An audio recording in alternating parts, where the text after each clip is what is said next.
중부 캘리포니아의 해안가 샌 시메온 언덕에 허스트 캐슬이라는 유명한 관광 명소가 있습니다. 지금은 이곳이 일반인들에게 공개되어 자유롭게 관광을 할 수 있지만 1900년대 초에는 오직 초대받은 사람들만 출입이 가능했었습니다.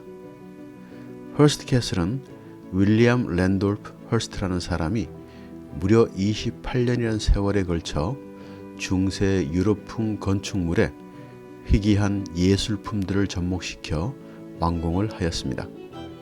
허스트 캐슬의 탄생은 이곳 땅을 처음 구입한 아버지 조지 허스트로 거슬러 올라갑니다. 미조리주의 농부였던 조지 허스트는 금을 찾아 캘리포니아로 이주한 후 은광을 개발하여 큰 부자가 됩니다. 외동 아들인 윌리엄 허스트에게 언론 사업을 맡겨 아들 또한 큰 성공을 하게 됩니다. 조지 허스트는 이곳 샌 시메온에 땅을 구입한 후 패밀리 렌치와 캠핑 장소로 사용했습니다. 그래서인지 아들 윌리엄에게 이곳 샌 시메온은 어린 시절 추억이 담긴 놀이터와 같은 곳이었습니다. 그리고 모친과 함께 유럽의 여러 문화 유적을 탐방하면서 유럽의 건축과 예술품을 일찍 접하게 됩니다. 이러한 경험이 윌리엄 허스트로 하여금 샌 시메온의 내륙 언덕에 자신이 꿈꾸던 멋진 집과 렌치를 건축하게 만듭니다. 1919년에 착공해서 1947년 완성된 허스트 캐슬은 유럽의 건축물들을 모방하여 지었으며 모든 건축 자재들은 이탈리아, 스페인, 영국의 수도원이나 성에서 사용된 자재 및 예술품들을 그대로 옮겨와 지었다고 합니다. 허스트는 건축을 위해 줄리아 모건이라는 여성 건축가를 고용하였는데 여성의 지명도가 상당히 낮았던 1900년대 초에 이러한 건축을 여성에게 맡기게 된 것이 상당한 아이러니였습니다. 줄리아 모건이 선정된 이유는 샌프란시스코 대지진 당시 도시의 건물 80%가 무너졌음에도 불구하고 그녀가 설계한 빌딩은 무너지지 않아서였다고 합니다. 즉 허스트 캐슬은 아버지 조지 허스트가 구입한 땅에 아들 윌리엄 허스트의 열정과 자금을 들여 줄리아 모건이 지었다고 할 수 있겠습니다. 수많은 건물 외에도 넓은 목장에 과수원을 조성하고 사설 동물원을 만들어 마치 아프리카 사파리를 온 것처럼 얼룩말, 사슴, 기린 등을 방목했습니다.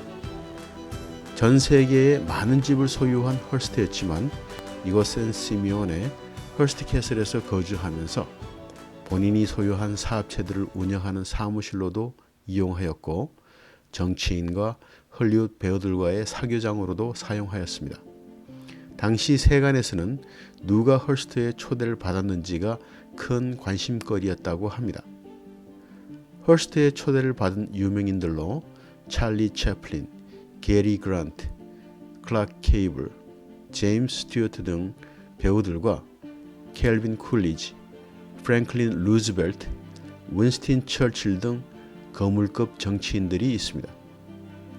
윌리엄 허스트가 헐리우드 배우들과 가까이 지내게 된 이유는 그의 여자친구였던 배우 메리온 데이비스와의 관계도 있습니다. 윌리엄 허스트는 부인과 5자녀가 있었지만 내연의 관계였던 메리온 데이비스와 허스트 캐슬에서 거주하였고 부인은 자녀들과 동부에서 살았다고 합니다. 당시 헐리우드 최고 명성의 여배우였던 메리온이 허스트 캐슬의 손님 초대와 영접을 맡았다고 합니다. 1930년대 경제 대공황과 2차 세계대전을 치르면서도 캐슬을 계속 건축하고 최고의 명소로 만들었던 허스트도 연방 하원 의원을 역임하고 대통령 경선에 참여하는 등 씀씀이가 커지면서 말년에는 경제적 어려움을 겪게 됩니다. 1951년 허스트가 타계한 후 가족들은 이곳을 캘리포니아 주정부에 기부하는데 1958년에 허스트 샌 시메온 사직지로 일반인들에게 공개되면서 매년 100만 명에 가까운 방문객들이 이곳을 찾고 있습니다. 모든 방문객들은 투어를 통해 고즈넉한 유럽의 예술품들과 허스트와 친구들의 이야기를 통해 인생의 즐거움과 허무함을 생각해보게 됩니다.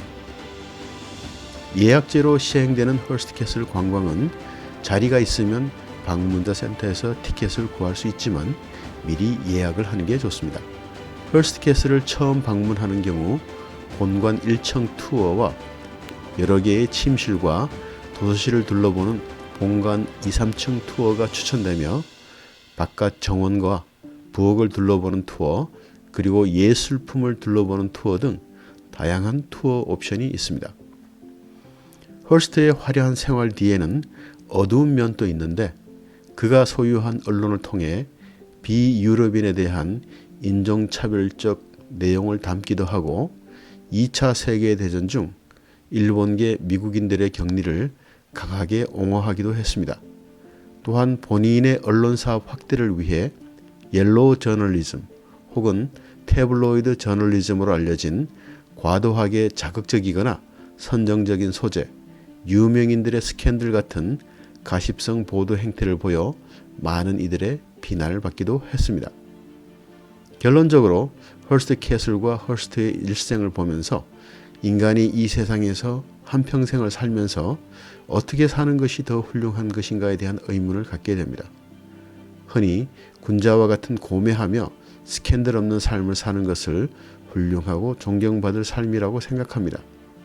또 한편으로 허스트와 같이 경제, 정치적으로 모든 야망을 펼쳐보고 부를 축적하기 위해 비판적인 일들도 과감하게 실행하는 경우도 봅니다. 어떠한 삶을 추구하려는지는 개인의 선택이며 어떤 것이 옳다, 나쁘다 하는 문제도 주관적 관점입니다. 허스트 캐슬을 보면서 꿈과 야망을 이루려는 한 사람의 모습을 통해 우리의 삶도 어떻게 조명되어야 하는지 생각해 봅니다. 허스트는 1904년 민주당 대선 후보였습니다. 많은 면에서 그는 트럼프 전 대통령을 연상하게 하는데 먼저 캠페인 자금을 본인의 자산으로 충당하였고 타인종, 특히 멕시코인에 대한 인종적인 편견을 가지고 있었습니다. 캘리포니아 해안선을 따라 모로베이에서 북쪽으로 약 30분을 운전하면 캠브리아가 나오고 다시 10분을 북상하면 샌 시메온이 나옵니다. 현재 이곳 샌 시메온은 숙박시설들이 모여있는 조그마한 마을인데 허스트 캐슬을 지을 당시 노동자들을 위해 형성된 마을이라고 합니다. 샌 시메온 앞바다에 보면 피어가 설치되어 있는데 이곳을 통해 허스트 캐슬에 사용할 자재들을 실어 날랐다고 합니다. 캐슬의 장소는 보는 이에 따라 완벽하다고 할 수는 없겠지만 허스트에게 샌 시메온 언덕은 세상 어느 곳보다 추억과 감성이 서려있는 곳이었습니다. 지금은 캘리포니아 최고의 관광명소로 변한 허스트 캐슬은 수많은 사람들에게 경이로움과 영감을 주는 귀한 장소가 되었습니다.